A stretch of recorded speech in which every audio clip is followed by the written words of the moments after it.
بسم اللہ الرحمن الرحیم۔ شروع اللہ کا نام لے کر جو بڑا مہربان نہایت رحم والا ہے۔ یہ ایک سورہ ہے جس کو ہم نے نازل کیا اور اس کے احکام کو فرض کر دیا اور اس میں صاف صاف آیتیں نازل کی تاکہ تم یاد رکھو۔ بدکاری کرنے والی عورت اور بدکاری کرنے والا مرد جب ان کی بدکاری ثابت ہو جائے تو دونوں میں سے ہر ایک کو 100 درے مارو،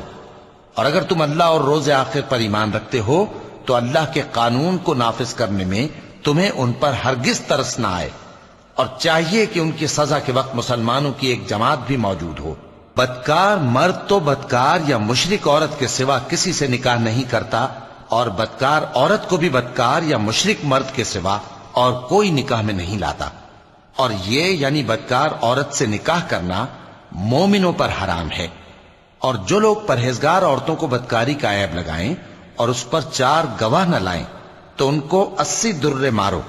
اور کبھی ان کی شہادت قبول نہ کرو، اور یہی بد کردار ہیں۔ ہاں، جو اس کے بعد توبہ کر لیں اور اپنی حالت سنوار لیں تو اللہ بھی بخشنے والا ہے، مہربان ہے۔ اور جو لوگ اپنی بیویوں پر بدکاری کی تہمت لگائیں اور خود ان کے سوا اور گواہ نہ ہوں تو ہر ایک کی شہادت یہ ہے کہ پہلے تو 4 بار اللہ کی قسم کھائے کہ بے شک وہ سچا ہے، اور 5ویں بار یہ کہے کہ اگر وہ جھوٹا ہو تو اس پر اللہ کی لعنت۔ اور عورت سے سزا کو یہ بات ٹال سکتی ہے کہ وہ پہلے 4 بار اللہ کی قسم کھائے کہ بے شک یہ جھوٹا ہے، اور 5ویں دفعہ یوں کہے کہ اگر یہ سچا ہو تو مجھ پر اللہ کا غضب نازل ہو۔ اور اگر تم پر اللہ کا فضل اور اس کی مہربانی نہ ہوتی تو بہت سی خرابیاں پیدا ہو جاتی۔ اور یہ کہ اللہ توبہ قبول کرنے والا ہے، حکیم ہے۔ جن لوگوں نے یہ بہتان باندھا ہے وہ تمہیں میں سے ایک جماعت ہے، اس کو اپنے حق میں برا نہ سمجھنا، بلکہ وہ تمہارے لیے اچھا ہے۔ ان میں سے جس شخص نے گناہ کا جتنا حصہ لیا اس کے لیے اتنا وبال ہے، اور جس نے ان میں سے اس بہتان کا بڑا بوجھ اٹھایا ہے اس کو بڑا عذاب ہوگا۔ جب تم نے وہ بات سنی تھی تو مومن مردوں اور عورتوں نے کیوں اپنے دلوں میں نیک گمان نہ کیا، اور کیوں نہ کہہ دیا کہ یہ کھلم کھلا بہتان ہے؟ یہ بہتان لگانے والے اپنی بات کی تصدیق کے لیے 4 گواہ کیوں نہ لائے؟ تو جب یہ گواہ نہیں لا سکے تو اللہ کے نزدیک یہی جھوٹے ہیں۔ اور اگر دنیا اور آخرت میں تم پر اللہ کا فضل اور اس کی رحمت نہ ہوتی تو جس شغل میں تم منہمک تھے اس کی وجہ سے تم پر بڑا سخت عذاب نازل ہوتا، جب تم اپنی زبانوں سے اس کا ایک دوسرے سے ذکر کرتے تھے اور اپنے منہ سے ایسی بات کہتے تھے جس کا تم کو کچھ بھی علم نہ تھا، اور تم اسے ایک ہلکی بات سمجھتے تھے، حالانکہ اللہ کے نزدیک وہ بڑی بھاری بات تھی۔ اور جب تم نے اسے سنا تھا تو کیوں نہ کہہ دیا کہ ہمیں شایع نہیں کہ ایسی بات زبان پر لائیں؟ پروردگار تو پاک ہے، یہ تو بہت بڑا بہتان ہے۔ اللہ تمہیں نصیحت کرتا ہے کہ اگر مومن ہو تو پھر کبھی ایسا کام نہ کرنا، اور اللہ تمہارے سمجھانے کے لیے اپنی آیتیں کھول کھول کر بیان فرماتا ہے، اور اللہ جاننے والا ہے، حکمت والا ہے۔ جو لوگ اس بات کو پسند کرتے ہیں کہ مومنوں میں بے حیائی یعنی تہمت بدکاری کی خبر پھیلے،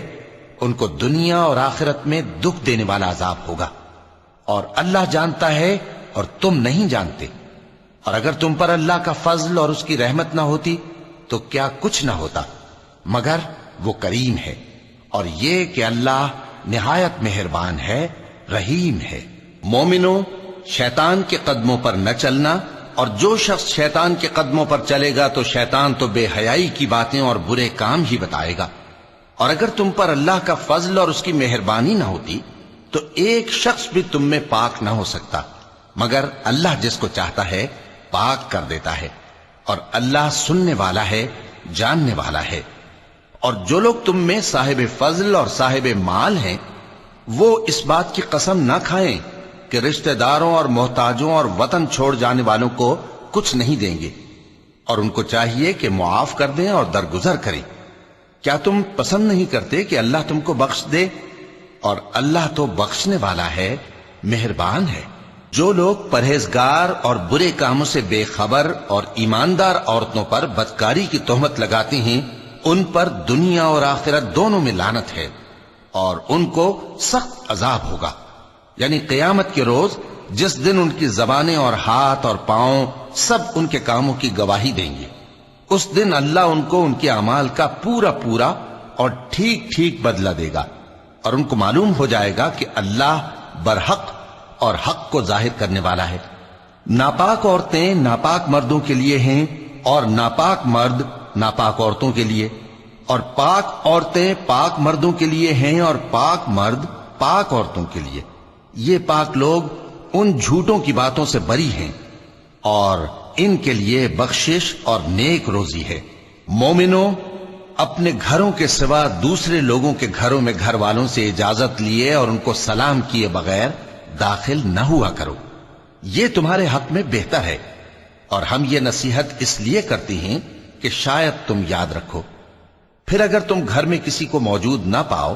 تو جب تک تم کو اجازت نہ دی جائے اس میں مت داخل ہو، اور اگر یہ کہا جائے کہ اس وقت لوٹ جاؤ تو لوٹ جایا کرو، یہ تمہارے لیے بڑی پاکیزگی کی بات ہے،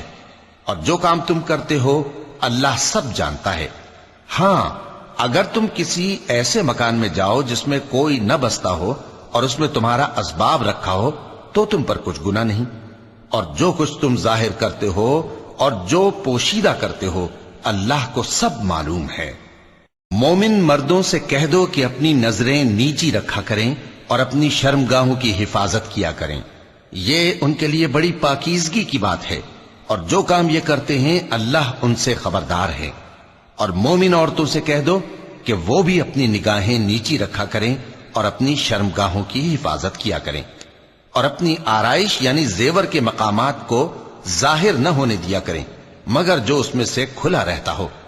اور اپنے سینوں پر اوڑھنیاں اوڑھے رہا کریں، اور اپنے خاوند اور باپ اور خسر اور بیٹوں اور خاوند کے بیٹوں اور بھائیوں اور بھتیجوں اور بھانجوں اور اپنی جیسی مومن عورتوں اور لونڈی غلاموں کے سوا نیز ان خدام کے جو عورتوں کی خواہش نہ رکھیں، یا ایسے لڑکوں کے جو عورتوں کے پردے کی چیزوں سے واقف نہ ہوں، غرض ان لوگوں کے سوا کسی پر اپنی زینت اور سنگھار کے مقامات کو ظاہر نہ ہونے دیں، اور اپنے پاؤں ایسے طور سے زمین پر نہ مارے کہ جھنکار کانوں میں پہنچے اور ان کا پوشیدہ زیور معلوم ہو جائے۔ اور مومنوں، سب اللہ کے آگے توبہ کرو تاکہ فلاح پاؤ، اور اپنی قوم کی بیوہ عورتوں کے نکاح کر دیا کرو، اور اپنے غلاموں اور لونڈیوں کے بھی جو نیک ہوں نکاح کر دیا کرو۔ اگر وہ مفلس ہوں گے تو اللہ ان کو اپنے فضل سے غنی کر دے گا، اور اللہ بہت وسعت والا ہے، سب کچھ جاننے والا ہے۔ اور جن کو بیاہ کا مقدور نہ ہو وہ پاک دامنی کو اختیار کیے رہیں یہاں تک کہ اللہ ان کو اپنے فضل سے غنی کر دے۔ اور جو غلام تم سے مکاتبت یعنی مال دے کر پروانہ آزادی کی تحریر چاہیں، اگر تم ان میں صلاحیت اور نیکی پاؤ تو ان سے مکاتبت کر لو، اور اللہ نے جو مال تم کو بخشا ہے اس میں سے ان کو بھی دو۔ اور اپنی باندیوں کو اگر وہ پاک دامن رہنا چاہیں تو دنیاوی زندگی کے فوائد حاصل کرنے کے لیے بدکاری پر مجبور نہ کرنا، اور جو ان کو مجبور کرے گا تو ان بیچاریوں کے مجبور کیے جانے کے بعد اللہ بخشنے والا ہے، مہربان ہے۔ اور ہم نے تمہاری طرف روشن آیتیں نازل کی ہیں، اور جو لوگ تم سے پہلے گزر چکے ہیں ان کی خبریں اور پرہیزگاروں کے لیے نصیحت۔ اللہ آسمانوں اور زمین کا نور ہے، اس کے نور کی مثال ایسی ہے کہ گویا ایک طاق ہے جس میں ایک چراغ ہے، اور چراغ ایک قندیل میں ہے، اور قندیل ایسی صاف شفاف ہے کہ گویا موتی کا سا چمکتا ہوا تارا ہے۔ اس میں ایک مبارک درخت کا تیل جلایا جاتا ہے یعنی زیتون کا، کہ نہ مشرق کی طرف ہے نہ مغرب کی طرف۔ ایسا معلوم ہوتا ہے کہ اس کا تیل خواہ آگ اسے نہ بھی چھوئے جلنے کو تیار ہے۔ بڑی روشنی پر روشنی ہو رہی ہے۔ اللہ اپنے نور سے جس کو چاہتا ہے سیدھی راہ دکھاتا ہے، اور اللہ جو مثالیں بیان فرماتا ہے تو لوگوں کے سمجھانے کے لیے، اور اللہ ہر چیز سے واقف ہے۔ وہ قندیل ان گھروں میں ہے جن کے بارے میں اللہ نے ارشاد فرمایا ہے کہ بلند کیے جائیں اور وہاں اللہ کے نام کا ذکر کیا جائے، اور ان میں صبح و شام اس کی تسبیح کرتے ہیں۔ ایسے لوگ جن کو اللہ کے ذکر اور نماز پڑھنے اور زکوٰۃ دینے سے نہ سوداگری غافل کرتی ہے نہ خرید و فروخت، وہ اس دن سے جب دل خوف اور گھبراہٹ کے سبب الٹ جائیں گے اور آنکھیں اوپر چڑھ جائیں گی، ڈرتے ہیں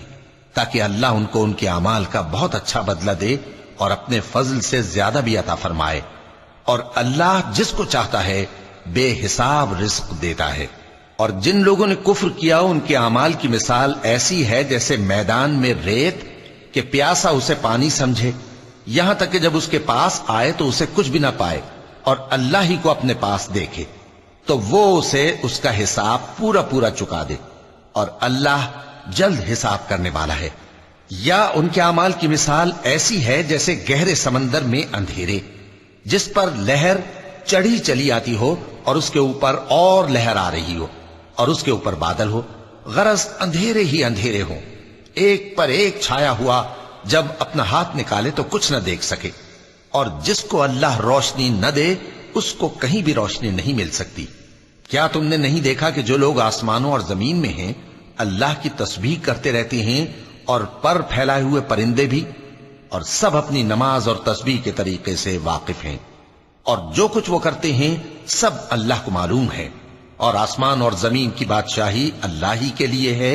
اور اللہ ہی کی طرف لوٹ کر جانا ہے۔ کیا تم نے نہیں دیکھا کہ اللہ ہی بادلوں کو چلاتا ہے، پھر ان کو آپس میں ملا دیتا ہے، پھر ان کو تہ بتہ کر دیتا ہے، پھر تم دیکھتے ہو کہ بادل سے مے نکل کر برس رہا ہے، اور آسمان میں جو اولوں کے پہاڑ ہیں ان سے اولے نازل کرتا ہے، تو جس پر چاہتا ہے اس کو برسا دیتا ہے اور جس سے چاہتا ہے ہٹا رکھتا ہے، اور بادل میں جو بجلی ہوتی ہے اس کی چمک آنکھوں کو خیرہ کر کے بینائی کو اچ کے لیے جاتی ہے۔ اللہ ہی رات اور دن کو بدلتا رہتا ہے، اہل بصارت کے لیے اس میں بڑی عبرت ہے۔ اور اللہ ہی نے ہر چلنے پھرنے والے جاندار کو پانی سے پیدا کیا، تو ان میں سے بعض ایسے ہیں کہ پیٹ کے بل چلتے ہیں، اور بعض ایسے ہیں جو 2 پاؤں پر چلتے ہیں، اور بعض ایسے ہیں جو 4 پاؤں پر چلتے ہیں۔ اللہ جو چاہتا ہے پیدا کرتا ہے، بے شک اللہ ہر چیز پر قادر ہے۔ ہم ہی نے روشن آیتیں نازل کی ہیں، اور اللہ جس کو چاہتا ہے سیدھے راستے کی طرف ہدایت کرتا ہے۔ اور بعض لوگ کہتے ہیں کہ ہم اللہ پر اور رسول پر ایمان لائے اور ان کا حکم مان لیا، پھر اس کے بعد ان میں سے ایک فریق پھر جاتا ہے، اور یہ لوگ صاحب ایمان ہی نہیں ہیں، اور جب ان کو اللہ اور اس کے رسول کی طرف بلایا جاتا ہے تاکہ پیغمبر ان کا قضیہ چکا دیں، تو ان میں سے ایک فریق منہ پھیر لیتا ہے، اور اگر ان کو حق ملتا ہو تو اس کی طرف قبول کر کے چلے آتے ہیں۔ کیا ان کے دلوں میں بیماری ہے، یا یہ شک میں ہیں، یا ان کو یہ خوف ہے کہ اللہ اور اس کا رسول ان پر ظلم کریں گے؟ نہیں، بلکہ یہ خود ہی ظالم ہیں۔ مومنوں کی تو یہ بات ہے کہ جب اللہ اور اس کے رسول کی طرف بلائے جائیں تاکہ وہ ان میں فیصلہ کریں تو کہیں کہ ہم نے حکم سن لیا اور مان لیا، اور یہی لوگ فلاح پانے والے ہیں۔ اور جو شخص اللہ اور اس کے رسول کی فرما برداری کرے گا اور اس سے ڈرے گا اور اس کا تقوی اختیار کرے گا تو ایسے ہی لوگ مراد کو پہنچنے والے ہیں۔ اور یہ اللہ کی سخت سخت قسمیں کھاتے ہیں کہ اگر تم ان کو حکم دو تو سب گھروں سے نکل کھڑے ہوں۔ کہہ دو کہ قسمیں مت کھاؤ، پسندیدہ فرما برداری درکار ہے، بے شک اللہ تمہارے سب اعمال سے خبردار ہے۔ کہہ دو کہ اللہ کی فرما برداری کرو اور رسول کے حکم پر چلو، اگر منہ موڑو گے تو رسول پر اس چیز کا ادا کرنا ہے جو ان کے ذمے ہے، اور تم پر اس چیز کا ادا کرنا ہے جو تمہارے ذمے ہے، اور اگر تم ان کے فرمان پر چلو گے تو سیدھا رستہ پالو گے، اور رسول کے ذمے تو صاف صاف پہنچا دینا ہے۔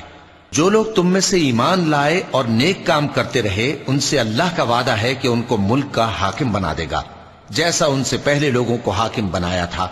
اور ان کے دین کو جسے اس نے ان کے لیے پسند کیا ہے مستحکم و پائیدار کرے گا، اور خوف کے بعد ان کو امن بخشے گا۔ وہ میری عبادت کریں گے اور میرے ساتھ کسی چیز کو شریک نہ بنائیں گے، اور جو اس کے بعد کفر کرے تو ایسے ہی لوگ بد کردار ہیں۔ اور نماز پڑھتے رہو اور زکوٰۃ دیتے رہو اور پیغمبر کے فرمان پر چلتے رہو تاکہ تم پر رحمت کی جائے، اور ایسا خیال نہ کرنا کہ کافر لوگ ہم کو زمین میں مغلوب کر دیں گے، ان کا ٹھکانہ دوزخ ہے اور وہ بہت برا ٹھکانہ ہے۔ مومنوں، تمہارے باندی غلام اور جو بچے تم میں سے بلوغ کو نہیں پہنچے 3 دفعہ یعنی 3 اوقات میں تم سے اجازت لیا کریں، ایک تو نماز فجر سے پہلے، اور دوسرے گرمی کی دوپہر کو جب تم کپڑے اتار دیتے ہو، اور تیسرے عشاء کی نماز کے بعد۔ یہ 3 وقت تمہارے پردے کے ہیں، ان کے آگے پیچھے یعنی دوسرے وقتوں میں نہ تم پر کچھ گناہ ہے اور نہ ان پر، کہ کام کاج کے لیے ایک دوسرے کے پاس آتے رہتے ہو۔ اس طرح اللہ اپنی آیتیں کھول کھول کر بیان فرماتا ہے، اور اللہ بڑا علم والا ہے، بڑا حکمت والا ہے۔ اور جب تمہارے لڑکے بالغ ہو جائیں تو ان کو بھی اسی طرح اجازت لینی چاہیے جس طرح ان سے اگلے یعنی بڑے آدمی اجازت حاصل کرتے رہے ہیں۔ اس طرح اللہ تم سے اپنی آیتیں کھول کھول کر بیان فرماتا ہے، اور اللہ جاننے والا ہے، حکمت والا ہے۔ اور بڑی عمر کی عورتیں جن کو نکاح کی توقع نہیں رہی اور وہ زائد کپڑے اتار کر سر ننگا کر لیا کریں تو ان پر کچھ گناہ نہیں، بشرطے کہ اپنی زینت کی چیزیں نہ ظاہر کریں، اور اگر اس سے بھی بچیں تو یہ ان کے حق میں بہتر ہے، اور اللہ سنتا ہے، جانتا ہے۔ نہ تو اندھے پر کچھ گناہ ہے اور نہ لنگڑے پر اور نہ بیمار پر اور نہ خود تم پر کہ اپنے گھروں سے کھانا کھاؤ، یا اپنے باپ دادا کے گھروں سے، یا اپنی ماؤں کے گھروں سے، یا بھائیوں کے گھروں سے، یا اپنی بہنوں کے گھروں سے، یا اپنے چچاؤں کے گھروں سے، یا اپنی پھوپھیوں کے گھروں سے، یا اپنے ماموؤں کے گھروں سے، یا اپنی خالاؤں کے گھروں سے، یا اس گھر سے جس کی کنجیاں تمہارے ہاتھ میں ہوں، یا اپنے دوستوں کے گھروں سے۔ اور اس کا بھی تم پر کچھ گناہ نہیں کہ سب مل کر کھانا کھاؤ یا جدا جدا۔ پھر جب گھروں میں جایا کرو تو اپنے گھر والوں کو سلام کیا کرو، یہ اللہ کی طرف سے مبارک اور پاکیزہ تحفہ ہے۔ اس طرح اللہ اپنی آیتیں کھول کھول کر بیان فرماتا ہے تاکہ تم سمجھو۔ مومن تو وہ ہیں جو اللہ پر اور اس کے رسول پر ایمان لائے، اور جب کبھی ایسے کام کے لیے جو جمع ہو کر کرنے کا ہو پیغمبر کے پاس جمع ہوں تو ان سے اجازت لیے بغیر چلے نہیں جاتے۔ اے پیغمبر، جو لوگ تم سے اجازت حاصل کرتے ہیں وہی اللہ پر اور اس کے رسول پر ایمان رکھتے ہیں، سو جب یہ لوگ تم سے کسی کام کے لیے اجازت مانگا کریں تو ان میں سے جسے چاہا کرو اجازت دے دیا کرو، اور ان کے لیے اللہ سے بخشش مانگا کرو، کچھ شک نہیں کہ اللہ بخشنے والا ہے، مہربان ہے۔ مومنو، پیغمبر کے پکارنے کو ایسا خیال نہ کرنا جیسا تم آپس میں ایک دوسرے کو پکارتے ہو، بے شک اللہ کو وہ لوگ معلوم ہیں جو تم میں سے آنکھ بچا کر کھسک جاتے ہیں۔ تو جو لوگ ان کے حکم کی مخالفت کرتے ہیں ان کو ڈرنا چاہیے کہ ایسا نہ ہو کہ ان پر کوئی آفت پڑ جائے یا تکلیف دینے والا عذاب نازل ہو۔ دیکھو، جو کچھ آسمانوں اور زمین میں ہے سب اللہ ہی کا ہے، جس طریق پر تم ہو وہ اسے جانتا ہے، اور جس روز لوگ اس کی طرف لوٹائے جائیں گے تو جو عمل وہ کرتے رہے وہ ان کو بتا دے گا، اور اللہ ہر چیز سے واقف ہے۔ صدق اللہ العظیم۔